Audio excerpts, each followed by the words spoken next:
Today we're going to be talking about the farewell address. Washington talks about his retirement, but he wants to offer some advice.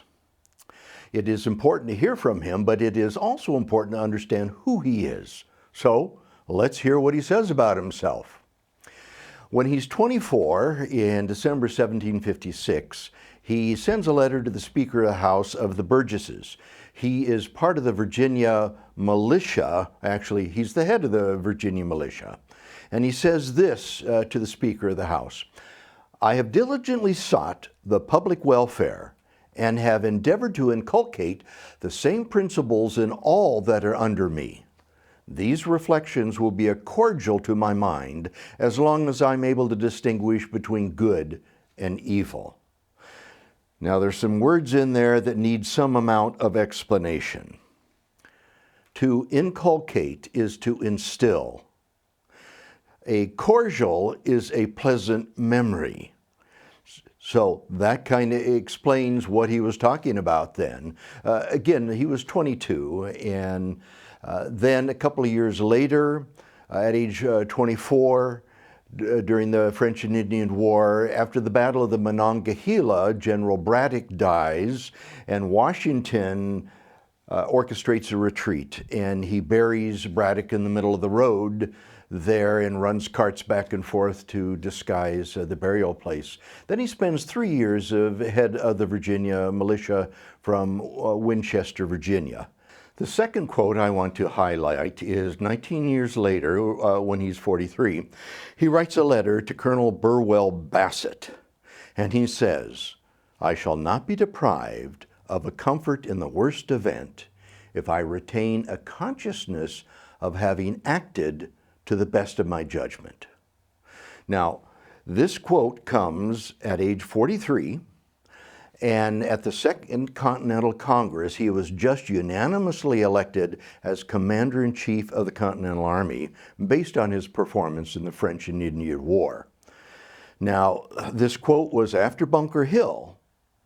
Then, after he's elected Commander-in-Chief, he goes to Boston. They seize Fort Ticonderoga artillery. Montgomery and Arnold are defeated at Quebec City, and Thomas Paine publishes Common Sense. And so this is early in the Revolutionary War, and these two quotes shows his character. But then more occurs. A year later, he writes a letter to John Armstrong, and he says, "To please everybody is impossible. Were I to undertake it, I should probably please nobody. If I know myself, I have no partialities. I have from the beginning, and I will to the end pursue to the best of my judgment and abilities one steady line of conduct for the good of the great whole. This will, under all circumstances, administer consolation to myself, however short I may fall of the expectations of others." So this quote shows that he is consistent all through his adult life. To put this into context, this quote was after Trenton, after Valley Forge, Saratoga, and Monmouth, but before Benedict Arnold's defection to the British on September 23, 1780. A couple of other quotes that he makes that I think also highlight his character. At age 54, he writes a letter to John Jay, and he says, "Perfection falls not to the share of mortals." Throughout the war and his presidency, he lives by this quote, and yet he is stung hard by betrayals all through his years of leadership. Later that year, there's another quote he writes to Alexander Hamilton, in which he says, "I hope I shall always possess firmness and virtue enough to maintain what I consider the most enviable of all titles, the character of an honest man." Again, this is a major theme of his own life, virtue and honesty, and it is critically important to a republic. A third letter he writes to Henry Lee that year: "Though I prize, as I ought, the good opinion of my fellow citizens, yet I know myself I would not seek or retain popularity at the expense of one social duty or moral virtue." over the years, he observed that others would fall to popular opinion rather than stand for virtue. The right thing to do, even if you sacrifice yourself or what you want in the process, is what virtue is. So that's a glimpse into his character.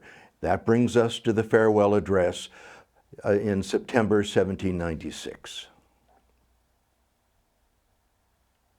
Washington starts out the farewell address talking about his retirement. He states that he is not running for re-election, a third term, but is retiring, which removes any hope that he will run again and frees up other delegates to run for president.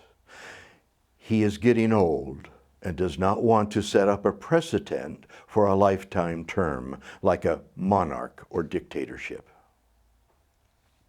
He says, "I leave you with undefiled hands, an uncorrupted heart, and with ardent vows to heaven for the welfare and happiness of that country in which I and my forefathers to the third or fourth progenitor drew our first breath." He has just served 45 years of service to the country. From the beginning, during the French and Indian War from 1753 to 758 as a military man.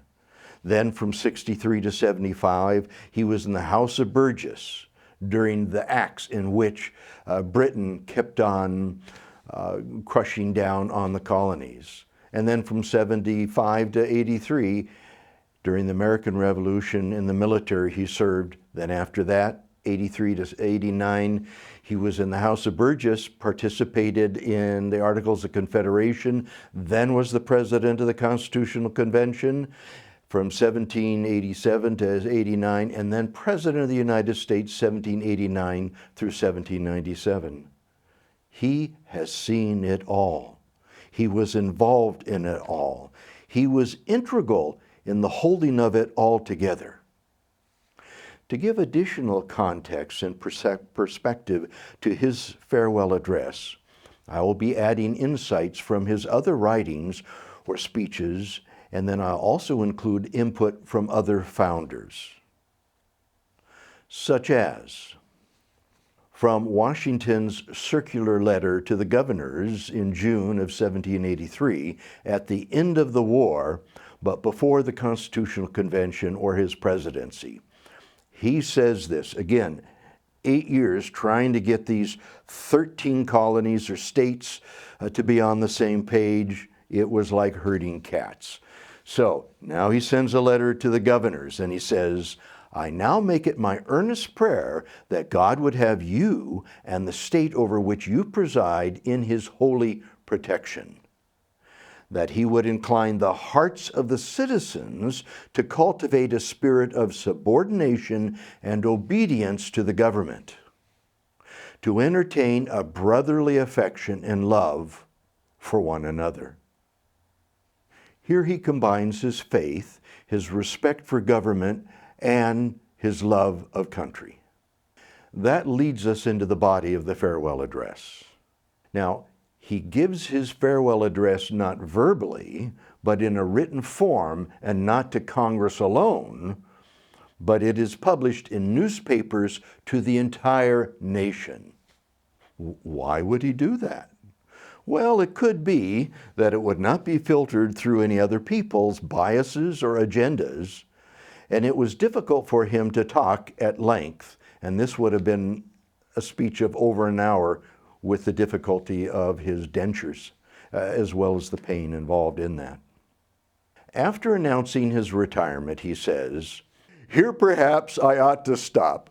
Well, he goes on for 50 minutes, but at least he puts the sentiment out there. And he follows that up by saying, "But a concern for your welfare, which cannot end but with my life, and the apprehension of danger natural to that concern, urge me on an occasion like the present to offer you to your solemn contemplation and to recommend to your frequent review." So he wants them to think about it, but to review it often.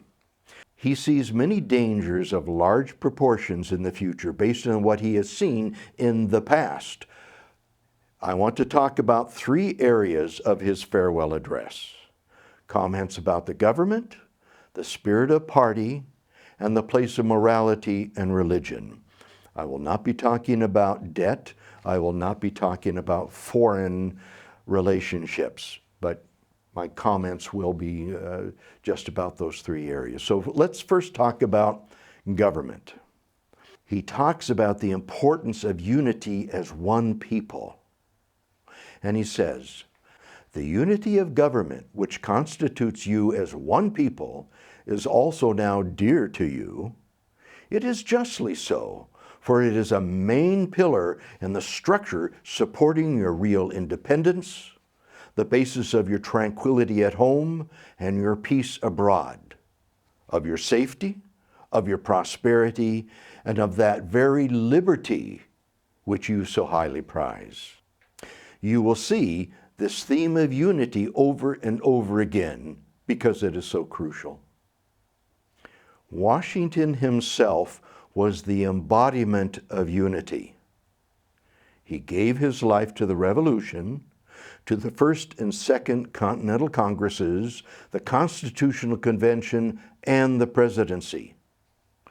Everyone acknowledges that without him, there was no unity, even his enemies. So, as we go through this farewell speech together, you may ask yourself, was he fearful of the future of the country? And if so, why?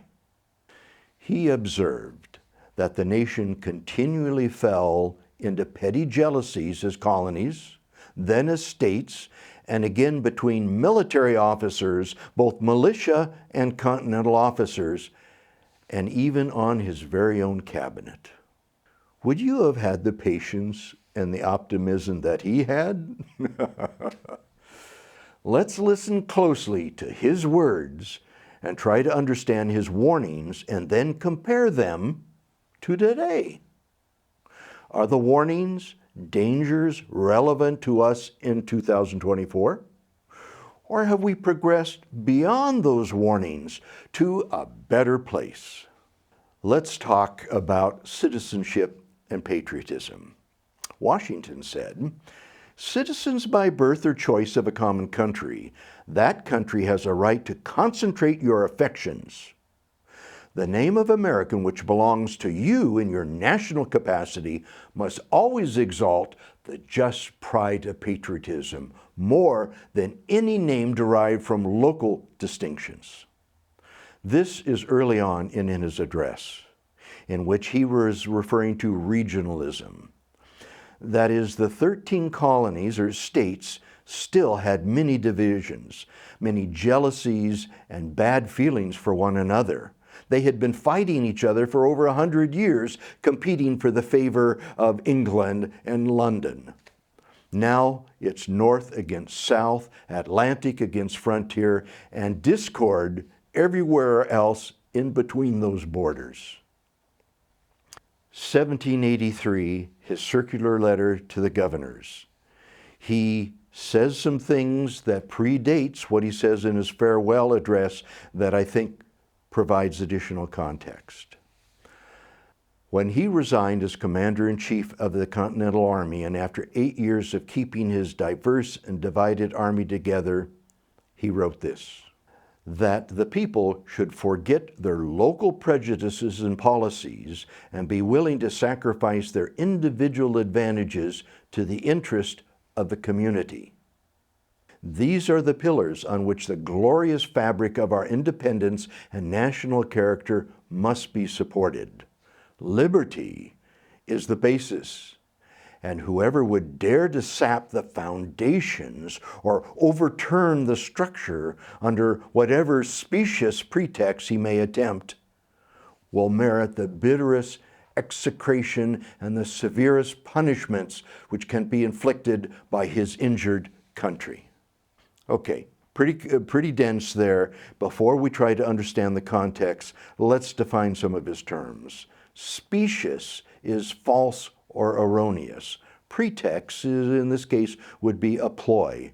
Execration is an insult or even an obscenity. It seems to me that he is pretty upset because of the words that he uses. They are strong. Liberty is on his mind, not only here, but all through his presentation. The war is over. The states more or less combined to fight a common enemy. But now that they have won, he feels that their unity and the government is in danger of evaporating because the states will return to fighting each other and they will become prey for the nations of the world. And that is what happens over the next 4 years. Of course, they don't know that when he said this, but he goes on in the context of 1783. Many other considerations might here be adduced to prove that without an entire conformity to the spirit of the Union, we cannot exist as an independent power. Well, that's pretty straightforward, but can it get worse? It does. We shall be left nearly in a state of nature, he warns, or we may find by our own unhappy experience that there is a natural and necessary progression from the extreme of anarchy to the extreme of tyranny, and that arbitrary power is most easily established on the ruins of liberty abused to licentiousness. Let's define terms. What does he mean? Well, what do the founders mean about state of nature? A primitive state, uncivilized, uncultivated. Anarchy? Anarchy can be ideally described as a peaceful coexistence where each person does what they think is right in their own eyes, in which they are more or less a law unto themselves. But it is most often characterized and seen in history as disorder, confusion, chaos, lawlessness, mayhem. Tyranny, oppression, dictatorship, despotism, totalitarianism, autocracy. Arbitrary power, random, illogical, capricious, haphazard decision, such as King George III and Parliament were accused of making by the colonies from 1763 to 1775 when they enacted all those acts. Licentiousness, corrupt, depraved, immoral, shameless, debauched, dishonest. This is not a good place for the states and the United States to be left in. With this background, let's fast forward from the circular letter to the farewell address. He says, in this sense, it is that your unity ought to be considered as a main prop of your liberty, and that the love of liberty ought to endear you to the preservation of unity.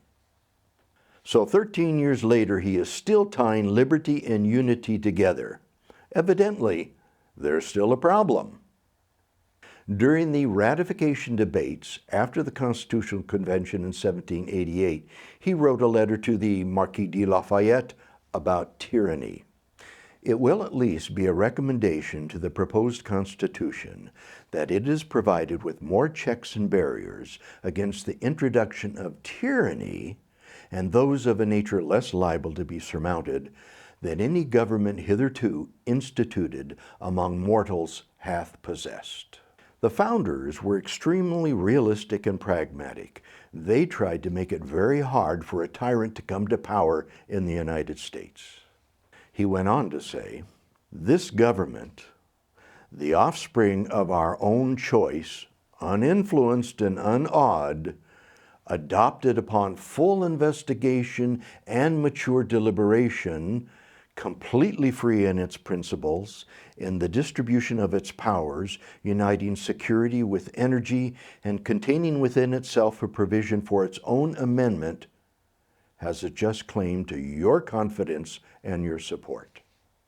So, to flesh that out a little bit, this is how they arrived at our Constitution. It's our choice, full investigation. They thought deeply. They debated it deeply for 4 months. And when they say uninfluenced and unawed by the governments of history, how can they say that? Well, they can say that because most of those governments didn't apply to what we were trying to do here. A rule by the common person, just not the nobility or aristocracy.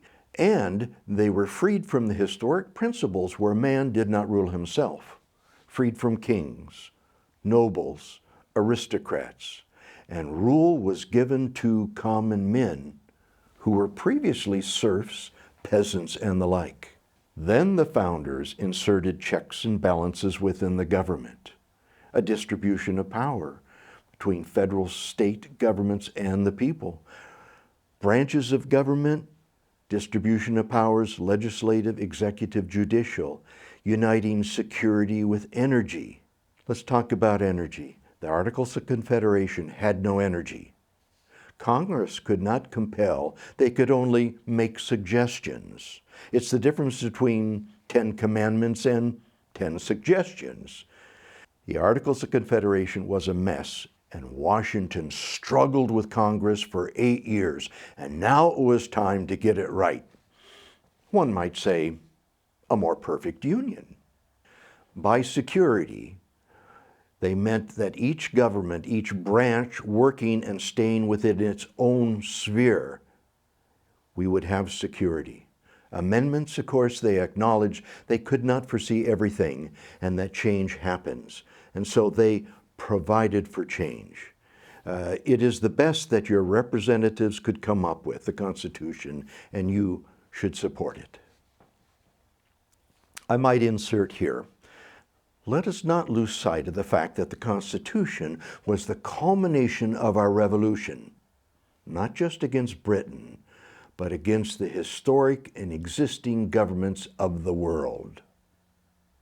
Governments that did not allow the common man to rule himself.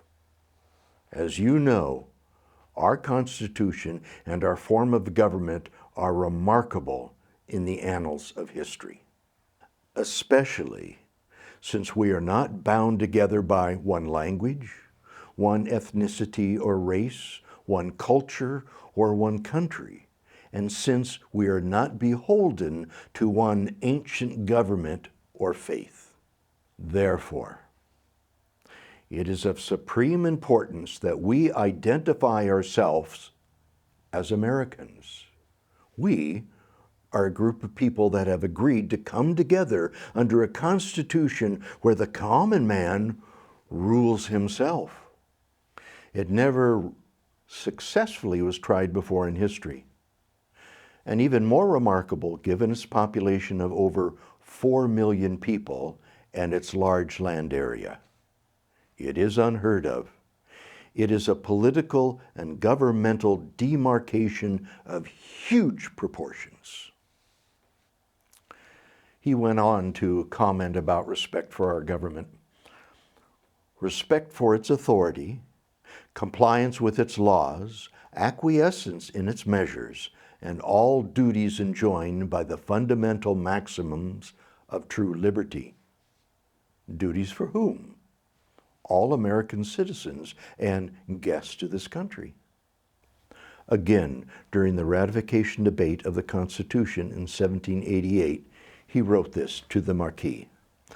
The basis of our political systems is the right of the people to make and to alter their constitutions of government. But the Constitution, which at any time exists, till change by an explicit and authentic act of the whole people, is sacredly obligatory. That is, it is a sacred obligation upon us all. The very idea of the power and the right of the people to establish government presupposes that it is the duty of every individual to obey the established government. This is pretty straightforward. He recognizes the importance of this for our country. Then he wrote, the government can never be in danger of degenerating into a monarchy, an oligarchy, an aristocracy, or any other despotic or oppressive form, so long as there shall remain any virtue in the body of the people. What does that mean? He places the government on the shoulders of the people, on the virtue of we the people. That's us. The common man is responsible to uphold the Constitution. What? Not the government? What? Not political parties? What do you think? Do you read it the same way I do? Well, what did Washington, the founders and Republican form of government, mean by the virtue of the people? Well, they meant a people that were honest, truthful, were good, were righteous, were moral, were reliable, had integrity, and hard level of honor, where they put the interests of others above their own interests. Isn't that what we want from our elected representatives?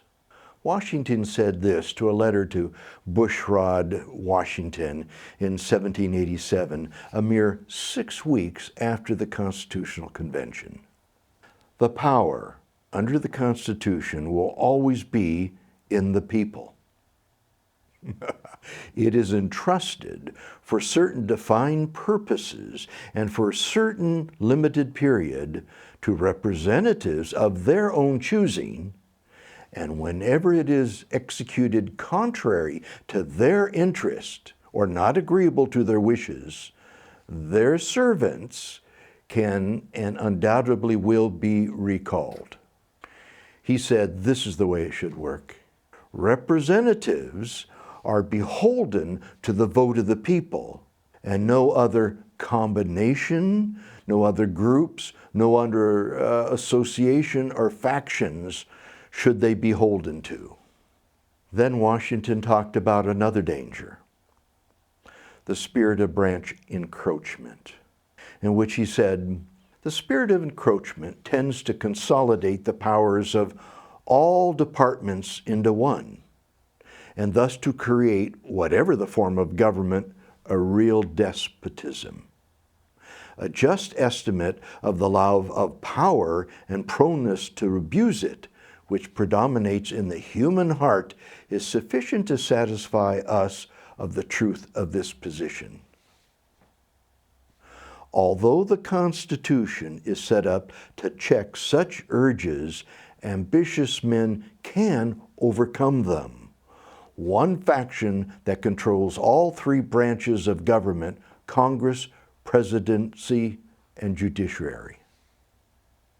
As Madison famously said, ambition must be made to counteract ambition. And that way, each individual within the different branches being ambitious are a check on each other. Washington went on to say,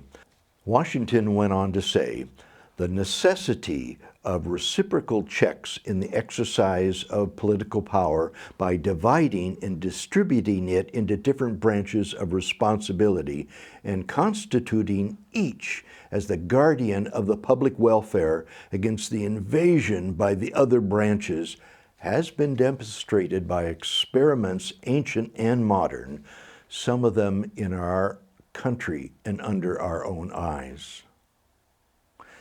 And although we have created sufficient checks and balances between the three branches, legislative, executive, and judicial, that separation must be vigorously enforced. The framers came up with these checks and balances because one of the principles that was obvious to them from history and from our own experience was that man is susceptible to corruption.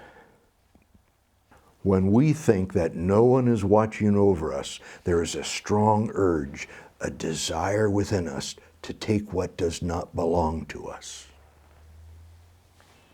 Washington said, This Constitution, this government was formed to limit those urges, and it deserves our compliance, our reverential obedience with its laws and its obligatory responsibilities and duties. It is a major support of true liberty. In the letter to the Marquis de Lafayette in 1788, between passing of the Constitution and ratification process, Washington said this: "It appears to me, then, little short of a miracle, that delegates from so many different states should unite in forming a system of national government so little liable to well-founded objections." In all of this, the founders made sure that we were a nation of laws. John Adams said, "We are a nation of laws, not of men." Washington added to that in his farewell address by saying, "Since we are a nation of laws, until the Constitution is amended by an explicit and authentic act of the whole people, it is a sacred obligation upon all of us to obey it." There's a quote by James Madison: "If men were angels, no government would be necessary. In framing a government which is to be administered by men over men, the great difficulty lies in this: you must first enable the government to control the governed, and in the next place, oblige it, the government, to control itself." Let's also take this opportunity to read a personal letter from Abigail Adams to her husband in March 1776. He was in Boston helping to craft a state constitution for Massachusetts under the Articles of Confederation. And here is what she said. "And by the way," and to John, of course, "and by the way, in the new code of laws, which I suppose it will be necessary for you to make, I desire you would remember the ladies, and be more generous and favorable to them than your ancestors. Do not put such unlimited power into the hands of the husbands. Remember, all men would be tyrants if they could. If," she goes on, "particular care and attention is not paid to the ladies, we are determined to foment a rebellion. And we will not hold ourselves bound by any laws in which we have no voice or representation." Kudos, Abigail. I would have liked to have been in the room when John Adams read that. He must have laughed riotously for a long time with tears flowing down his cheeks. Another thing he says in the welfare or farewell speech about wrongful seizure of authority. "But let there be no change by wrongful seizing of authority. For though this, in one instance, may be the instrument of good, it is the customary weapon by which free governments are destroyed. The precedent must always greatly overbalance in permanent evil any partial or transient benefit, which the use can any time yield. We have long admired our peaceful transfer of power in the United States. May it ever be so." Let us now turn our attention to factions and the spirit of party. Let us talk about misrepresenting the opinions and aims of others. One of the expedients of party to acquire influence within particular districts is to misrepresent the opinions and aims of other districts. They tend to divide from each other those who ought to be bound together by fraternal affection. To the effectiveness and permanency of your union, a government for the whole is indispensable. We are not dependent on partisan politics, but a government of the whole, where everyone benefits and is treated equally. In Washington's letter to John Jay in 1796, he says this: "Serious misfortunes originating in misrepresentation frequently flow and spread before they can be dissipated by truth."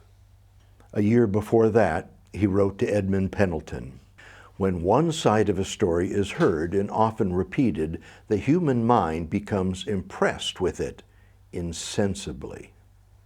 He talks about the obstruction of law.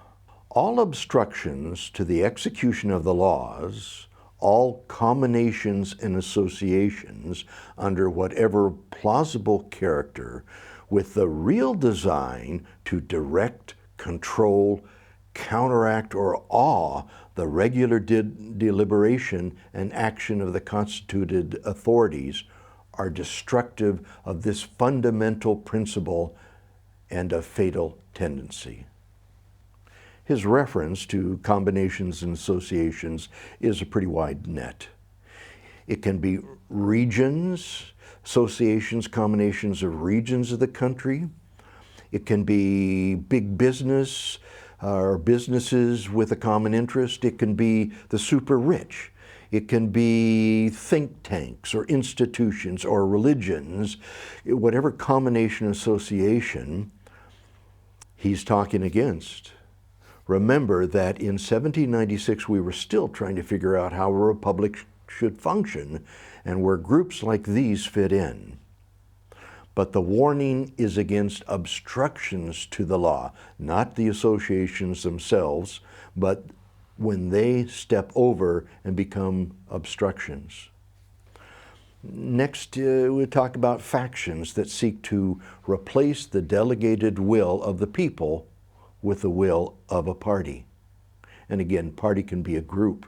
He says, they serve to organize faction, to give it an artificial and extraordinary force, to put in the place of the delegated will of the nation the will of a party, often a small but artful and enterprising minority of the community, and, according to the alternate triumphs of different parties, to make the public administration the mirror of the ill-conceived and inappropriate projects of faction, rather than the organ of consistent and wholesome plans digested by common councils and modified by mutual interests. So what is Washington talking about? He has been observing how factions are evolving and their development of power.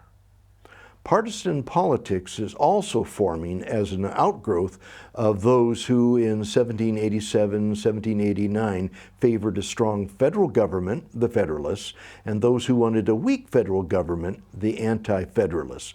But the wide net that he throws out is more than just partisan politics. It's just any faction that tries to influence this new fledgling government. Now he goes and talks about factions that seek to subvert or usurp the government. He says this: however, combinations or associations of the above description may now and then answer popular ends. They are likely, in the course of time and things, to become potent engines by which cunning, ambitious, and unprincipled men will be enabled to subvert the power of the people and to usurp for themselves the reins of government, destroying afterwards the very engines which have lifted them to unjust dominion. Here he sees those groups or factions seeking to subvert the will of the people through their elected representatives and enacting of that will through our government. Next, he touches the spirit of party and revenge. Let me now take a more comprehensive view and warn you in the most solemn manner against the destructive effects of the spirit of party generally. The alternate domination of one faction over another, sharpened by the spirit of revenge, natural to party dissension, which in different ages and countries has perpetuated the greatest evils, is in itself a frightful tyranny. So as we go on through his warning, it sure sounds like he's warning us of the dangers of partisan politics. By 1793, Jefferson has left his cabinet, and by 1795, Hamilton left. So in 1796, it is probable that all the seeds were there, and without Washington as president, political parties might sprout and take control. Washington continues, but this leads at length to a more formal and permanent tyranny. The disorders and miseries which result gradually incline the minds of men to seek security and peace in the absolute power of an individual. And sooner or later, the chief of some prevailing faction, more able or more fortunate than his competitors, turns this inclination to the purposes of his own elevation on the ruins of public liberty. It becomes a frightful type of oppression, as each group seeks to serve only their own interests and not the interests of the whole nation. He goes on, it serves always to distract the public councils and enfeeble the public administration. It agitates the community with ill-founded jealousies and false alarms. It kindles the animosity of one part against another, and occasionally foments riot and insurrection. He said this in his first inaugural address in 1789 that I feel is very applicable here. The blessed religion revealed in the Word of God will remain an eternal and awful monument to prove that the best institution may be abused by human depravity, and that they may even, in some instances, be made subservient to the vilest purposes. Should hereafter those incited by the lust of power and prompted by the supineness or venality of their constituents overleap the known barriers of the Constitution and violate the unalienable rights of humanity, it will only serve to show that no compact among men, however provident in its construction and sacred in its ratification, can be pronounced everlasting and inviolable. And if I may so express myself, that no wall of words, that no mound of parchment can be so formed as to stand against the sweeping torrent of boundless ambition on the one side, aided by the sapping current of corrupted morals on the other. In other words, such men are encouraged when we, the people, do nothing. When we have been lulled asleep and do not have the strength to rise up, or we do not have the moral conviction to speak out against such outrages. When we, the people, have lost our virtue. Washington says this about morality and religion. National morality cannot prevail in exclusion of religious principle. That it is substantially true that virtue or morality is a necessary spring of popular government.